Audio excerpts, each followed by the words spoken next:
ইতিমধ্যে মিরিকে পৌঁছে গিয়েছেন সংসদ বিষয়ক মন্ত্রী কিরেন রিজিজু। ক্ষতিগ্রস্ত এলাকা তিনি পরিদর্শন করছেন।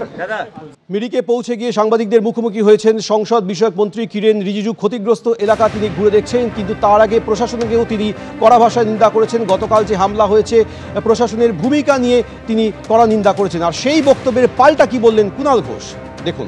কিরণ রিজিজু কেন্দ্রের এক মন্ত্রী, তিনি বলছেন যে প্রধানমন্ত্রীর নির্দেশ এসেছে অমুক জায়গায় যাবেন, কি ক্ষতি হয়েছে দেখবেন। তো এতদিন যখন নানা প্রাকৃতিক বিপর্যয় হয়েছে আপনারা কোথায় ছিলেন? তো গতকাল রাত্রে বিজেপি শাসিত, আপনাদের শাসিত ওড়িশায় আপনাদের নেতাকে গুলি করে মেরেছে রাত্রিরে। তো আপনাদের কই পোস্ট টোস্ট, সেখানে সব কমিশন যাওয়া, সিবিআই টিবিআই যাওয়া, সেগুলো সব কোথায়? তো আসল বিপদের সময় তো রাজ্য সরকারের পুলিশ প্রশাসন নেমেছেন, সমস্ত সমীক্ষা চলছে, ক্ষয়ক্ষতির রিপোর্ট মুখ্যমন্ত্রী মমতা বন্দ্যোপাধ্যায়ের কাছে পৌঁছচ্ছে। আপনারা নির্বাচিত সরকারের উপর ভরসা রাখুন। তো এখন প্যারালালি করতে যাচ্ছেন কেন? আপনারা কি দেখবেন, আপনারা কি বলবেন? আপনাদের উচিত, পশ্চিমবঙ্গে নির্বাচিত সরকার রয়েছে, যার মুখ্যমন্ত্রী এবং সরকার ঘটনাস্থলে মানুষের পাশে যা যা করণীয় করছে, আপনাদের উচিত সেই সরকারের যে সুপারিশ হবে, সেই সরকারের যে কমিউনিকেশন হবে, রিপোর্ট হবে, সেগুলোতে যথাযথভাবে রেসপন্ড করা। এই নিয়ে রাজনীতি করবেন না। এদিকে আজ বিপর্যস্ত উত্তরবঙ্গে গিয়েছেন বিরোধী দলনেতা শুভেন্দু অধিকারী। উত্তরবঙ্গে পৌঁছানোর পর কড়া আক্রমণ করেছেন মুখ্যমন্ত্রী মমতা বন্দ্যোপাধ্যায়কে। তার বিরুদ্ধে অভিযোগ করে শুভেন্দু অধিকারীর অভিযোগ যে তার উস্কানিতেই গতকাল এই হামলা হয়েছে।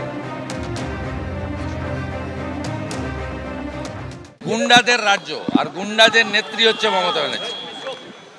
তার উস্কানিতে হয়েছে। তিনি যেভাবে পরে রিয়াক্ট করেছেন অত্যন্ত বিপজ্জনক। গণতন্ত্রের পক্ষে, শান্তির পক্ষে, সংসদীয় ব্যবস্থার পক্ষে খুব বিপজ্জনক।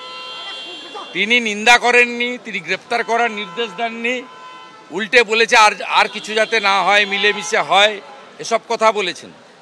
এবং আমি তো খবর পেয়েছি উদয়ন গুহকে ভালো করে ডবল কাপ চা খাইয়েছেন কালকে, যেহেতু কোচবিহারের খাগড়াবাড়ি আর কাল নাগরাকাটাতে এসব করিয়েছেন ওনারা।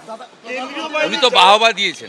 বিজেপির সাংসদ, বিধায়ক, তাদের উপর এই ক্ষোভের যে ধরনের একটা ঘটনা ঘটেছে, আমরা তার নিন্দা করেছি। মাননীয় মুখ্যমন্ত্রী পরিষ্কার বলেছেন যে এসব উচিত নয়। কারণ ক্ষোভ থাকলে এটা তার বহিঃপ্রকাশ হতে পারে না। তৃণমূল কংগ্রেস এসব সমর্থন করে না, নিন্দা করে। কিন্তু আপনাদেরও মাথায় রাখতে হবে কেন মানুষ ক্ষুব্ধ। 100 দিনের টাকা আপনারা বলেছেন আমরা বন্ধ করিয়েছি, আবাসের টাকা আমরা বন্ধ করিয়েছি, দেব না। বাংলা বললে অন্য রাজ্যে, আপনাদের রাজ্যে হয়রান করা হচ্ছে, বাংলাদেশি বলা হচ্ছে। মানুষের ক্ষোভ ছিল, আমরা সাপোর্ট করি না, আমরা বারণ করেছি। ওড়িশায় বিজেপি শাসিত রাজ্যে, ডবল ইঞ্জিন রাজ্যে বিজেপির নেতাকে বাড়ির সামনে গুলি করে মেরেছে। আইন শৃঙ্খলা ওখানে ক্রমশ ধ্বংস হচ্ছে, সেটা দেখুন গে যান। আপনাদের প্রধানমন্ত্রী নরেন্দ্র মোদী মণিপুরে পা রাখেন 964 দিন পর। আপনারা আসছেন বাংলার মানুষকে জ্ঞান দিতে। বাংলায় আপনারা, মানুষ আপনাদেরকে শত্রু ভাবে আপনাদের আচরণে। ফটোশ্যুট করতে গেছে, ত্রাণ সামগ্রী নিয়ে যাননি গতকাল, গাড়ির কনভয় নিয়ে ফটোশ্যুট করতে গেছেন। মানুষ ক্ষুব্ধ হয়েছে।